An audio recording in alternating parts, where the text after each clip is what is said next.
After a long and agonizing wait, Silksong is finally here, and it's... well, I can't take any more of it. If you've been on the internet, which, newsflash, you're on the internet right now watching this, you may have seen some capacity of the online debate surrounding Silksong's difficulty. Some people think it's too hard, and others think you just need to get good at the game. No matter which side you land on this issue, one thing is very clear. The difficulty of Silksong is divisive.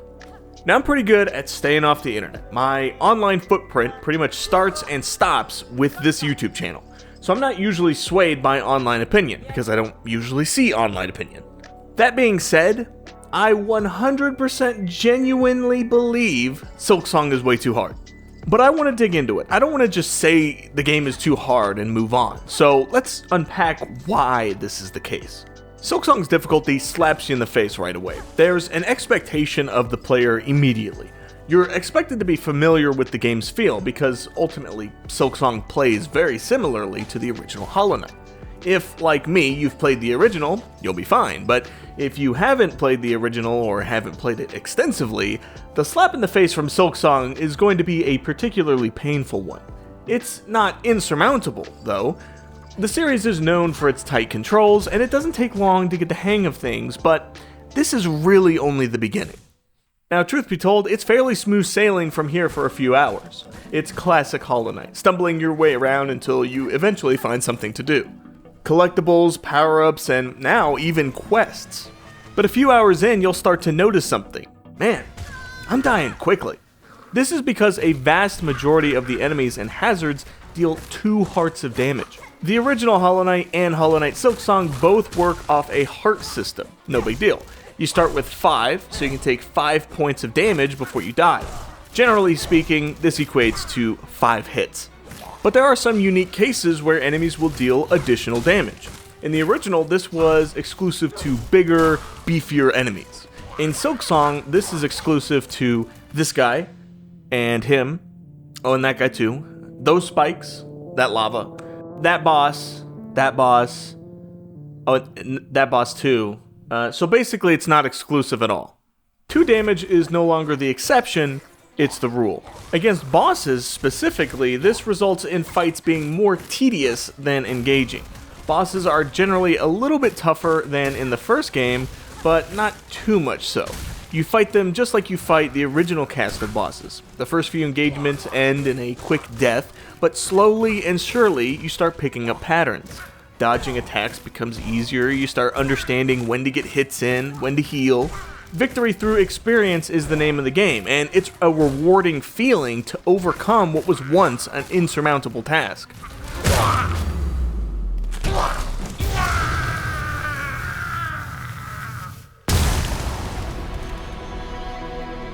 All is well and good. It's just like the original, but bosses are doing 2 damage now.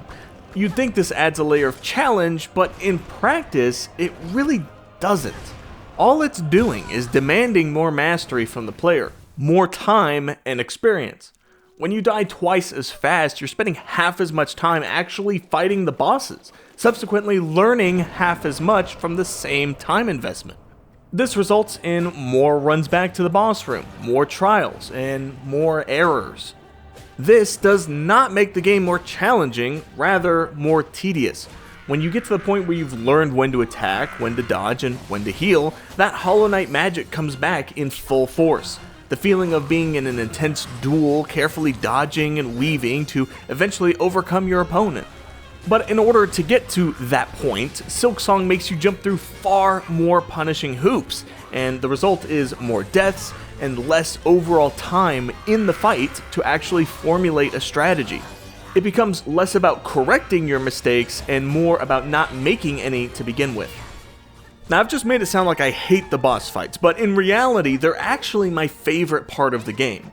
Despite the brutal damage numbers, I still think the boss fights in Silksong managed to maintain what made the fights from the original game so addictive. You may have less time to learn in each attempt, but at least you can see progress with each attempt. The same cannot be said for the exploration. My main issue with Silksong, and what ultimately killed my enjoyment of the game, was the brutal punishment from the bosses being amplified and then transferred into the exploration. The original Hollow Knight had difficult locations. The Queen's Garden, Deep Nest, and of course, the Path of Pain and the White Palace are just some of the challenging locations to explore in the original Hollow Knight, but they're far from unfair. Okay, maybe the Path of Pain is a little unfair, but it's literally called the Path of Pain. What else do you expect? Silksong 2 has these challenging locations, such as all of them. Okay, most of them. But why is this the case? Well, firstly, many locations provide brutal platforming challenges, requiring pogo attacks and careful use of your glide, sprint, and wall jump abilities. Amidst these jumping sections are sinister enemy placements. Flying enemies that throw what are basically the equivalent of tomatoes at my acrobatic display? Check. Massive ledge guards? Check. Hidden enemies that only appear once you've limped your way onto the platform? Double check. And what do nearly all of these enemies have in common? Say it with me, class. Double damage. The environment is often trying to kill you, the enemies are certainly trying to kill you, and even the benches. The only point of safety within the game, yes, those two try to kill you sometimes. Fair enough, but this style of game beckons the player to collect upgrades, which will surely help with all of this, right? Right? Well, you start with 5 hearts, which you mathematicians out there may be able to recognize as a 3-hit death at 2 damage a hit. So, collect mass fragments and power up your health to 6, which is also a 3-hit death. Which I feel is very telling of what sort of rewards you'll be getting from Silksong. The original Hollow Knight was also stingy with its rewards, but in Silksong, not only are those rewards often worse than the original, but the game is harder, so you need them more than ever. Charms are replaced with tools, red for offensive, blue for defensive, and yellow for utility. Gone are the days of charm slots, meaning you'll be able to equip whatever array of tools you have room for, regardless of how strong they are. Unfortunately, these are far more rare than charms, and offer a fraction of the effects as well. The worst charms in the original Hollow Knight are still better than some of the best tools in Silksong.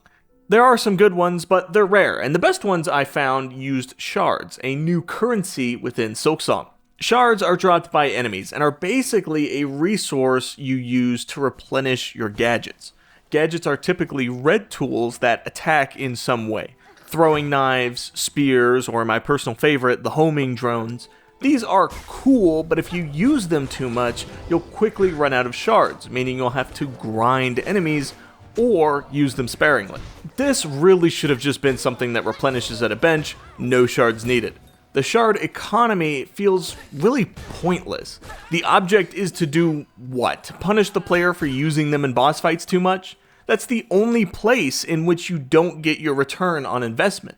Defeating random enemies gives you shards back, and you can only use so many gadgets before you have to visit a bench anyway. But moreover, I find the use of gadgets far less enjoyable than actually hitting things myself. You don't get any silk from these tools, so you can't use them to heal or use magic, and it's far less satisfying to whiff the throwing knives or sit idly by while the drones kill everything. This feels like a really tacked on system that could have gone completely without the shard economy and just been a net positive addition. As it stands, I hesitate to use these tools, then eventually forget about them entirely. The other major addition, and the one that I love, are crests. These alter your basic moveset, allowing you to mix up your attacks to find something that works for you. It's cool, it's good, I love it, yet changing crests is a major pain. You swap them out at a bench like any other tool, but crests also alter what kinds of tools you can use. Some have more blue slots than red, some have a bunch of yellows, but all of them need to be upgraded in order to hold the maximum amount of tools. This means using memory lockets, which when used, only upgrade one single crest. So instead of experimenting, you're encouraged to stick with a crest in order to maximize their tool slots and give you the best odds of survival. Sure, eventually you can fully unlock multiple crests and play around with those, but the excitement of getting a new crest is deflated as soon as you realize you can't equip your favorite tools. The altering of your moveset is also difficult to justify, because not only is your pogo attack changed, which we've already determined is necessary to traverse the world, but the game is just too hard to warrant bouncing around to different classes.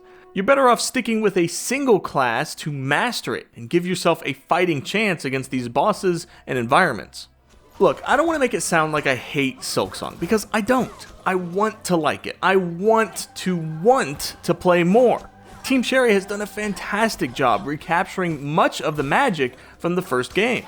The art is even more detailed than the first, the music is more grand, the controls are even tighter.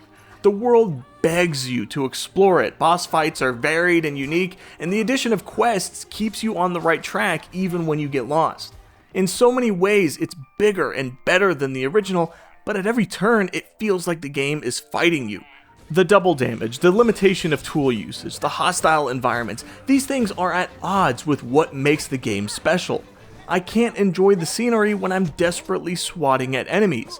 I can't enjoy the music and spectacle when I'm getting comboed and hurled into a pit by a boss.